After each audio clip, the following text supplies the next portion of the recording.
Alrighty, what's up guys? How's it going? It's Nick here, starting a brand new mystery booster draft here on Magic Online. I really love drafting. It's like my favorite thing to do in the world. It's just so much fun. So I'm hoping I can have a great draft and come out with like a fun deck to play and something to share on video. So pack one, pick one. What do I like to take here? I think Proclamation of Rebirth isn't a consideration for the rare. Angel of Renewal is a little bit too expensive at 6 mana for a 4/4 flyer. Obviously, Blue Elemental Blast isn't a consideration, neither is Floodgate. So what else is here? Grasp of Fate. For each opponent, exile one target non-land permanent. That looks pretty good to me. I think that's going to be better than Tarfire most of the time. Pretty solid removal spell. For the second pick here, City Watch Sphinx is stronger than that other flyer at 5/4 for 6 mana. I like that. I also really like Riftwing Cloudskate. This card is very powerful. I think Rancor is also a fantastic piece. I almost just want to take Rancor because there's 2 really good blue cards, so I could put 2 other players in the color of blue, which is always the most taken color. In draft, I like to take the lane that is open, if I can, and sometimes you have to kind of preempt what's going to happen. So in this case, I do think the blue cards are better, but I think I'm going to switch it up and take the Rancor. It's possible that green ends up being taken too. But you can't play perfectly. We don't have perfect knowledge of what's going to happen and stuff like that, but I'm going to hope that I can play white or green. So Arrest is tough not to take. It's a hard removal spell for 3 mana. I do like Voice of the Provinces. I like Overrun, Mind Stone. All those cards are great. Chart of Course is awesome. But I'm just going to take the Arrest here. Pretty much solidifying my position as a white deck. First and foremost. We're pretty much certain to be white. With our 2 best cards being white. So for this pick, there's a couple of options. I really like Stab Wound. I like Archetype of Endurance as well. Although that is a bit expensive at 8 mana. I don't think I'm taking this. I think Brazen Wolves looks fairly good, as well as Highspire Mantis. I don't think Aura of Silence is pickable. It's too narrow. Browbeat is bad. Let's just take the Highspire Mantis. I don't really want to play Collar the Culprit.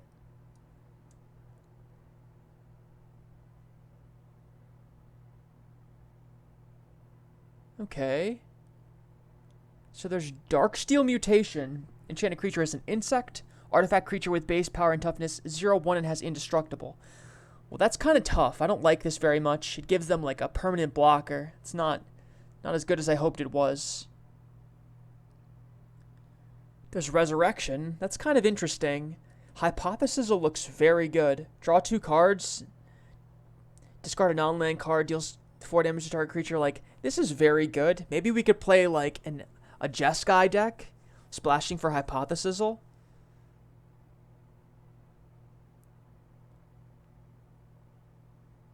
There's also McKindy Slide Runner. I'll just take the 2-drop in red there.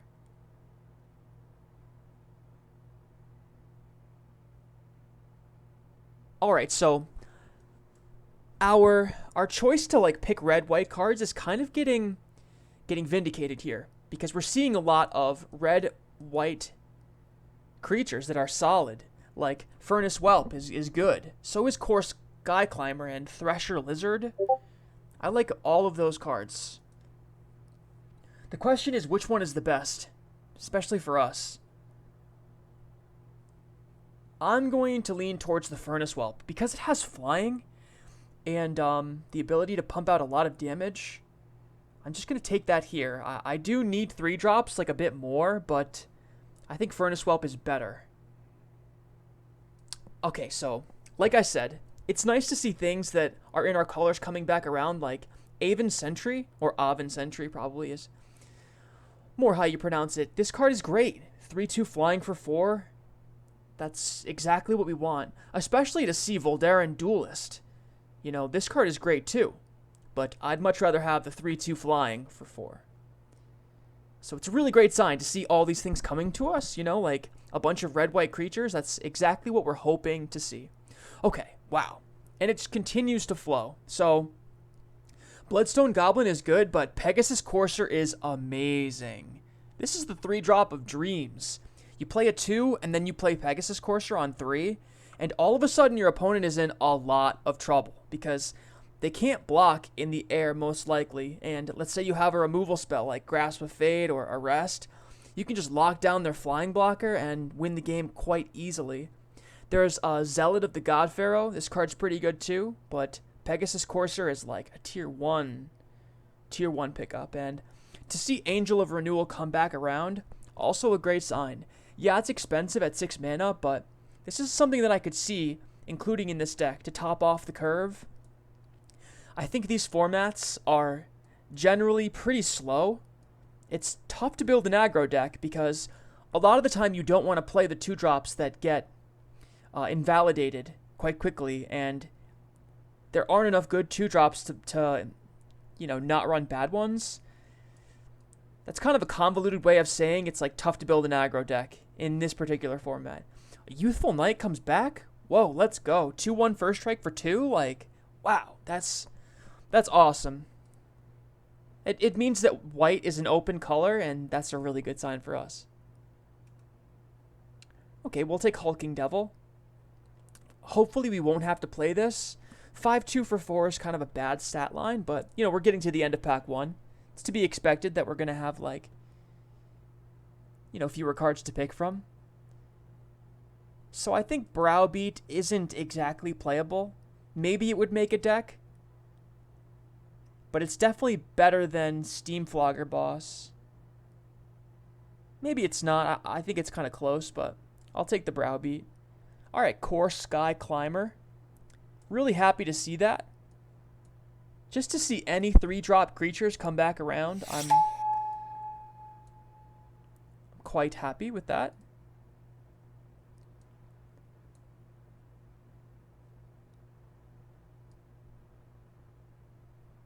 All right. So we're pretty solidly in these colors. We don't really have to look at the other things. I'm not looking to branch out of this color combination. We have a really good start. So Courser of Krufix is off the table. Maybe we're supposed to play green, though. Hold up. Hold up. Could we just ditch red here? Switch into green, play Courser of Krufix? Because we have a Rancor. I mean, there's a Burst Lightning, and Burst Lightning is fantastic, too. You know what? I kept seeing a lot of red creatures. Like, red was really open, so I don't want to switch into green for one good card, you know?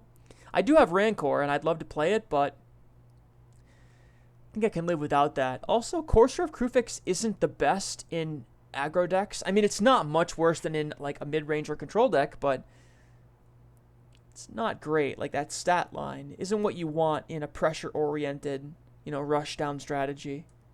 So I'll take the red card. I mean, Burst Lightning is fantastic, too. Okay, so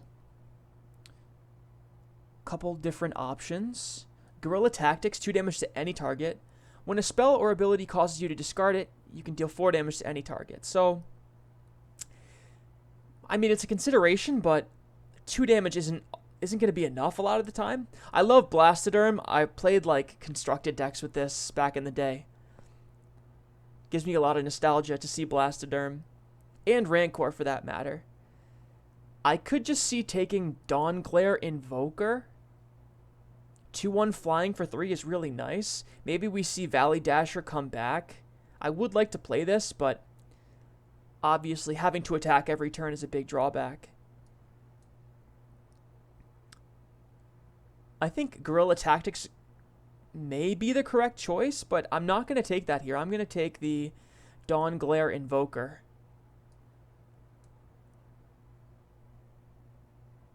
Imperial Armor. Wow. Well, I don't think I can pass this card.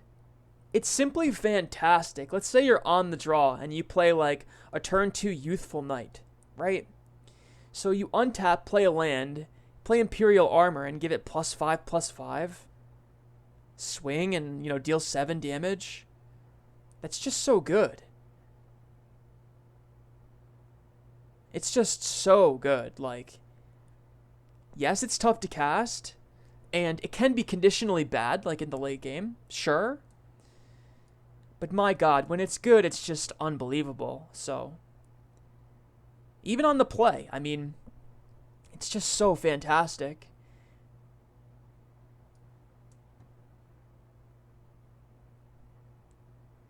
Okay. I'm happy with that pick. That's a big card. Makes winning the game quite easy. Alright, so Core Hookmaster may not look like much, but locking down their creature to swing through and, then attacking again without having to worry about it as a blocker, it's very good. I'm a bit concerned that we're, oversaturated at 3 mana. But 2 of our 3 drops are answers, and one of them's an equipment, so, picking a 4th creature can't be too bad. We are going to be looking to stay away from 3 drops, though, if we can. Now, what do we have here? There's a Glintsleeve Artisan, Mana Tithe, Prickle Boar. I like me a Prickle Boar. 5/3 first strike for 5 is pretty nice. We don't have any 5 drops yet, and it's that or Mana Tithe. I don't like Mana Tithe in this format. I think it's better in constructed formats, or let's say more powered limited formats where the early turns are more impactful toward winning. I think drawing this in the later phases of the game, it's often like a complete dud, whereas playing a bunch of good creatures kind of prevents that.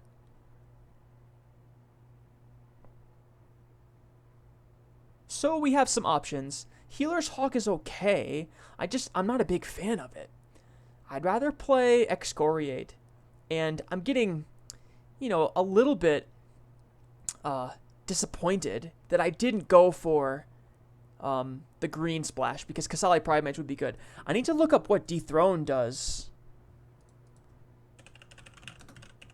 What does this do? Oh, if you attack someone with more life than you put a counter on it? Well, they're not going to have more life than me. Oh, unless I pay? I'm going to take Excoriate. I think this card is probably better overall. Well, you don't say. Dawnbreak Reclaimer. 5/5 flying for 6. At the beginning of your end step, choose a creature in an opponent's graveyard, and that player chooses a creature in your graveyard. You may return those cards to the battlefield under their owner's control. Seems fantastic. Of course, I would love to take Sunlance. This card is very good. Make no mistake, 1 mana, 3 damage to a non-white creature. Wow.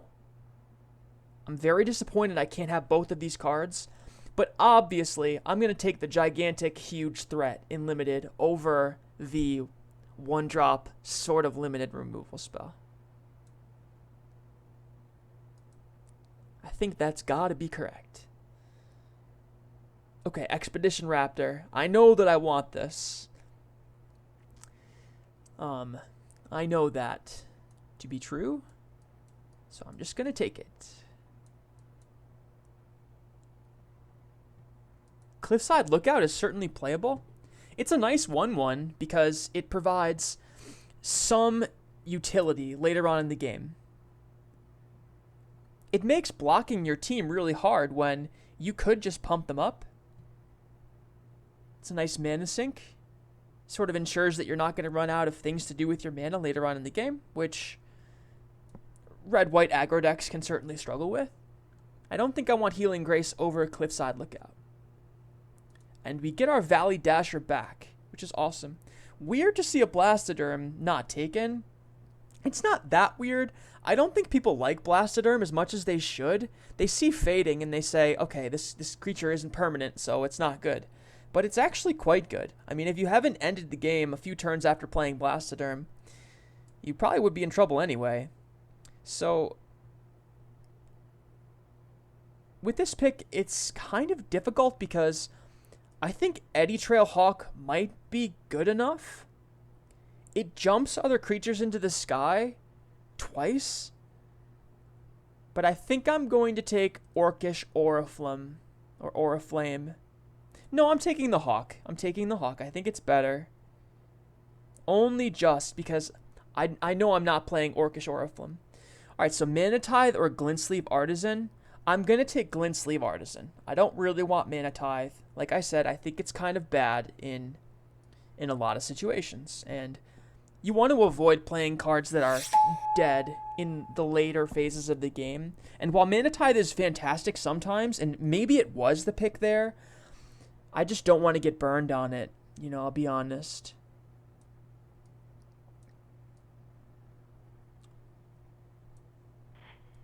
Alright, Duretti. Discard up to 2 cards, then draw that many cards.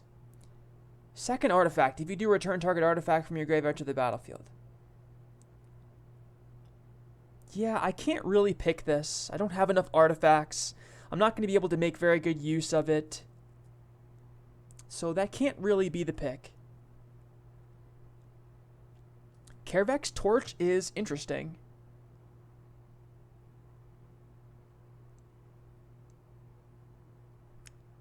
I'm not a huge fan of these Blaze or Fireball type effects. They can be nice to have in your hand because they make closing out the game pretty trivial. You just sort of like get them to 6 and then burn them out. They can be used to, like, you know, kill a creature, and I think that's probably one of the best uses for Carevex Torch.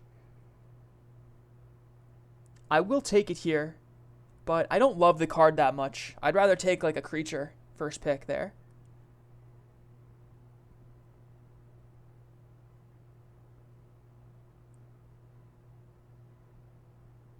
Bomat Bazaar Barge.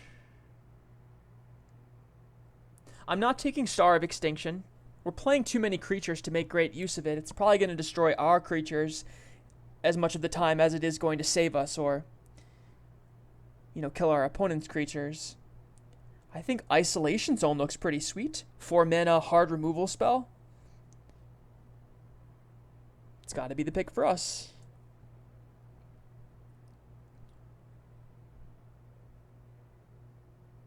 Alright, Evra. Halcyon Witness. 4/4 lifelink for 6. Exchange your life total with its power. Wow. Well, that's going to win the game a lot of the time on its own. Starcrowned Stag, though. I mean, this card, it seems kind of innocuous. 3/3 for 4, but tapping down one thing every turn is so hard for your opponent to deal with.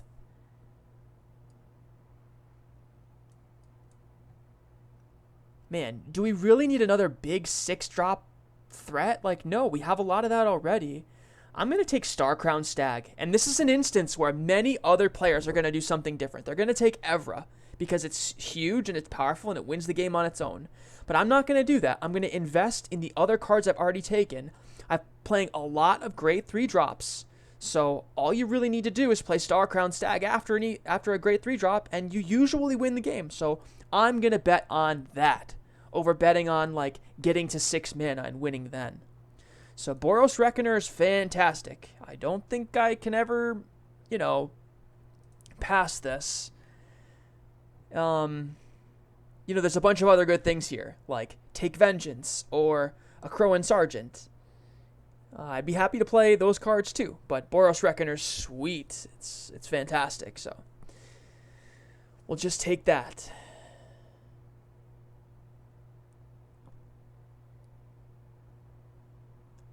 Palace Jailer. Enters the battlefield, you become the monarch. Exile target creature an opponent controls until an opponent becomes the monarch. So Palace Jailer is going to be the pick here. What a fantastic card. It's like... It's a 4 mana removal spell, kind of like Isolation Zone, but it also gives you a 2/2 body afterwards, which is, you know, much better than nothing.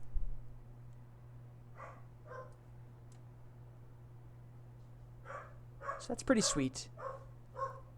Let's see, Pentarch Ward. What does this card do? We don't want that. We'll take Fiery Hellhound. Maybe this makes the deck. It's possible. Perhaps I should look at Rith the Awakener. I could potentially splash like 2 forests and play this. I think that's a bit overkill though for a 6 mana spell.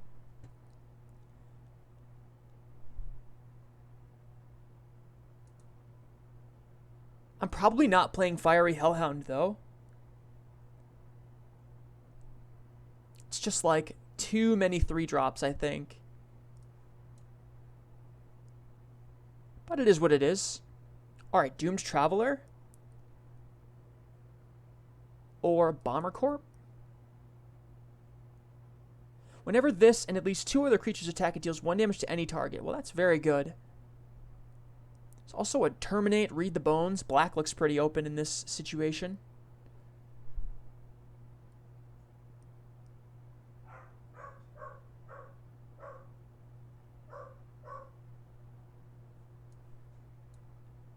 I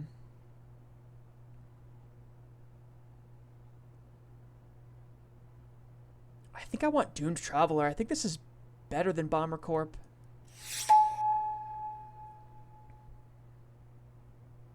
Wow, a Crow and Hoplite?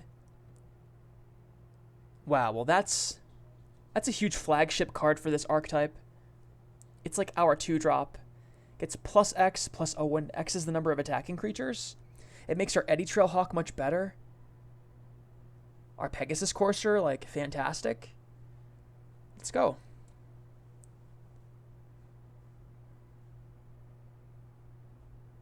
Well, I like Krenko's Enforcer more than Fiery Hellhound because it has evasion. So we'll probably try to, like, splash that into the deck somehow.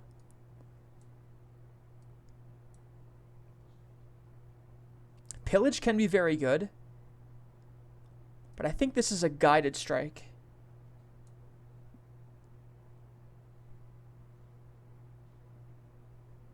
Let's see. Springjack Shepherd enters the battlefield. Create 0 white goats for each white mana symbol. That's nice. I'll take the Searing Light, though. This card is nice.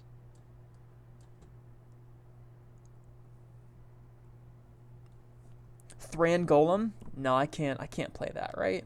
I only have 1 equipment. Or 1 enchantment. Be pretty nice with Angel of Renewal, but... I mean, with, what is it called? Imperial Armor. I'll take the Sergeant. Kind of missed that there. Ogre Gatecrasher? Okay. Okay.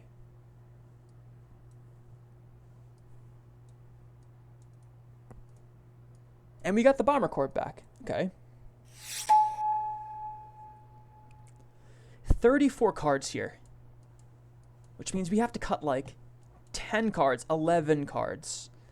That's hard to do. That's a lot of cards we have to cut. And that's kind of a good place to be in. When you have too many playables, it's like one of them good problems. So what I like to do at the beginning of building an aggro deck is separate the creatures from the spells. Of course, everything in Magic is a spell, even creatures, but you know what I mean. Separate the permanents from the other cards. Well, it's not even accurate either, because enchantments are permanents as well. I just want to look at the creatures first. See what my mana curve looks like. See how my game plan is going to develop. So Bomber Corp looks like the weakest 2-drop. Guided Strike is also not a permanent. This would give me 5 2-drops, which is like a nice a nice place to be. I think Searing Light might not make the deck. That looks like more of a sideboard card to me. Power 2 or less might not be something that like we'll see every game. Krenko's Enforcer has kind of a tough mana cost, double red. It's looking like we're more of a base white deck. Also, Furnace Whelp might not make the deck for that exact reason.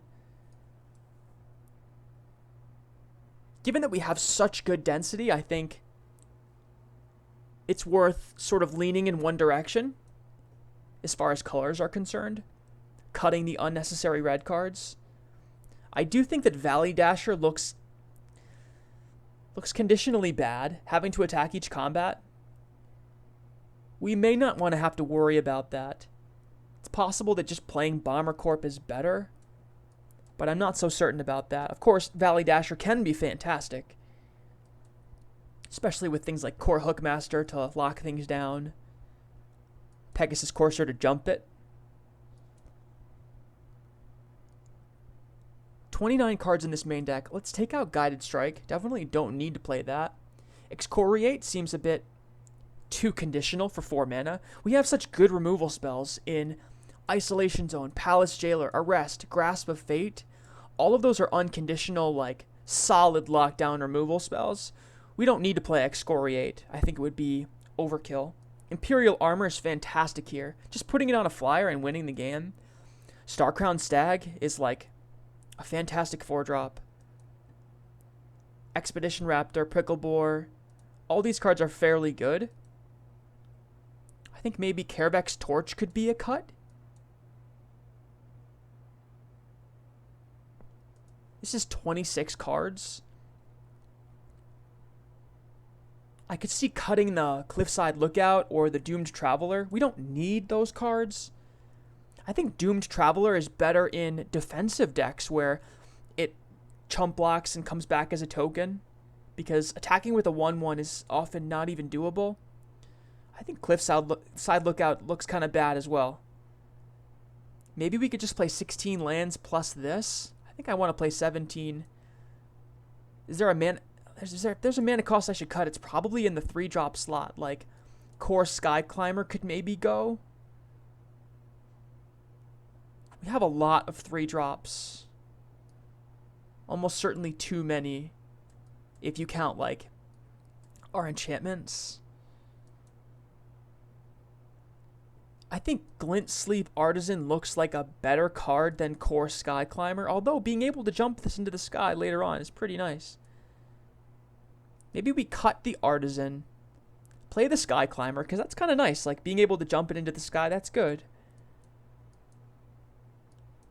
Definitely like all of these cards, and just going to run it like this. Man, this deck looks sweet.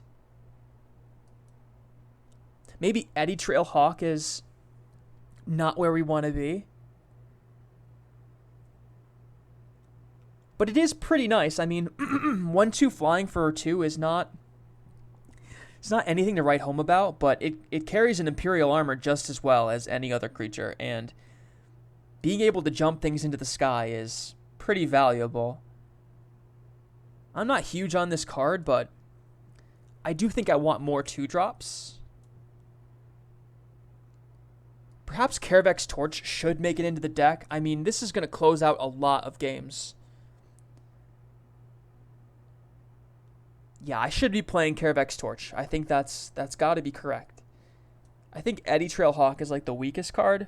Maybe Valley Dasher is kind of tied in that regard.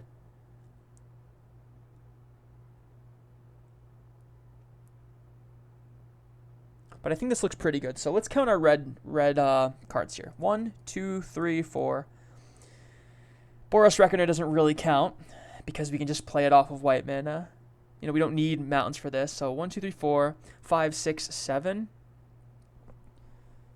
So like 10, 7. 10 plains and 7 mountains. Wow, it's recommending 11, 5. I suppose we should be cutting a card here. Maybe just the Prickle Boar It's pretty bad on defense. Maybe Angel of Renewal. Yeah, I think this card's actually not what we want. We can do better than Angel of Renewal. I mean, it's fine. It's just like, do we really want this? 6 mana, 4/4 flying? Like, yeah, it's good, but we can do so much better with this. Like, we don't really need that. I'd rather play Karavek's Torch at 6 mana and, like, win the game with it, right? I think that's got to be clearly better. We'll play the Eddy Trailhawk. I'm not sure how good this card is, but we're going to see. Maybe Cliffside Lookout should make it in. But, I don't think it's that bad playing sort of like a mid-range top-endy kind of aggro deck when you're playing with specifically Imperial Armor. We don't really want to play out 1-drops and then have them work against the power of Imperial Armor, right? We kind of want to keep cards into our hand. So for that reason, I'm not going to play any 1-drops apart from Burst Lightning. We're going to play 10-7, I think, or 11-6 for our distribution. No, we should play another mountain here, because look at our 2-drops. A lot of them require red. Alright, this is going to have to do. And let's hope our deck just draws, like, a mountain, you know, to cast our 2-drops. If we can, like, accomplish that, I think this deck has all the tools that it's going to need to win any matchup. It's not playing a bad creature. And, we had enough threat density and card quality that we didn't have to make compromises and play a bunch of bad cards, which you so often have to do in formats like this. Hope you guys enjoyed this draft video. I definitely enjoyed drafting it. I just love doing this. I think drafting Magic is like the most fun thing to do in the world, so hope you guys feel the same. Thanks again. Hope you guys had fun watching the video, and see you guys next time.